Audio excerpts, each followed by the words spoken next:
Hey guys, George here, just to show you how we do vapor barrier here in Alaska. For the sealant, we use the Tremco brand, and for the foam, we use the All Season brand DAP, and that's what we use the foam for the windows, our windows all around, and we use that foam for all the penetrations coming from the outside and coming from the attic.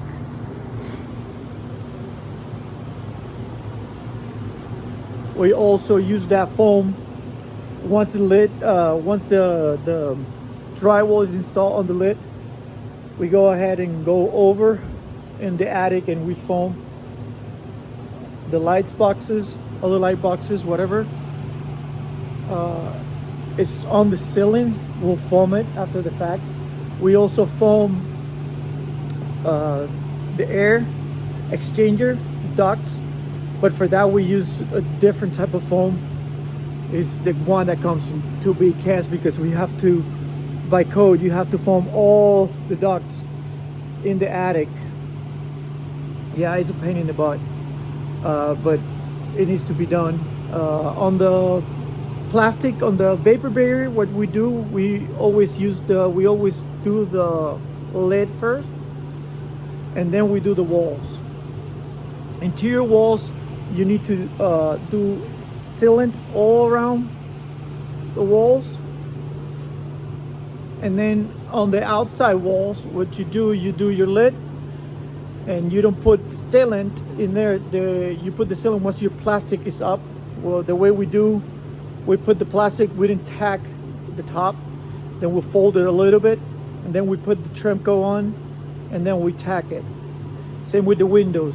The way we do the windows is we tack the top, then we get under, and then we do the Tremco all around the window, all around the boxes, the sides, the bottom, and then we tack everything out. Then we'll cut the windows. For the drywallers, you don't need to cut it, because when they cut the drywall, they'll cut the plastic too. Same with the boxes. In here, I think what happened is we forgot that box, so we had to cut the box and just go around. That's why it looks like a mess. That's why it looks that bad. We always put a bunch. I know, yeah, the drywallers hate that, because the bit on their cutting tool machine, it gets all messy. But I could care less. I just want my box to be sealed, and yeah, they got to deal with that. On the boxes, what we do, we put foam all around, and we go all the way back to the OSB, and then we cut the foam real square. So when you cut your insulation square, it's good. It's not all the bunch, and yeah, the insulation needs to be like spread and not bunched up, because if it's bunched up, it doesn't do the work. The other thing is that wherever you put your Tremco, it needs to be that the drywall is going to be on top of it. If the drywall is not on top of it, it's not gonna work right. Like on the corners, we always try to go where the drywall is gonna hit. It's gonna be on top of it. It's very important. Also on the corners, you know that sometimes on the corners the plastic is full, so we try to put a bunch inside that folding. So it's it's super sealed. Like I say, we put foam in all the holes coming from the outside in the walls. Sometimes when you have a top in a bathroom, and you're not gonna put drywall under that top, right? Sometimes.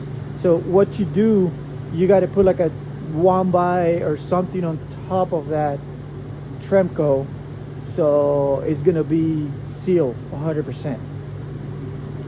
The Tremco is made for that. There's it have to have something on top, so it work the way it's supposed to work. There's more.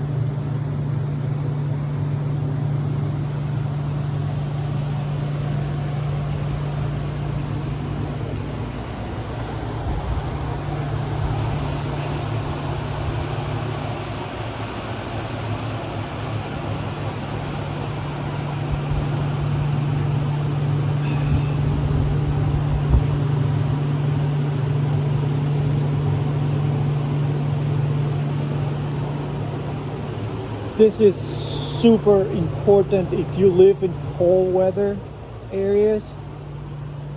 You want to have a good vapor barrier on your outside walls, good vapor barrier on your lids is super, super important.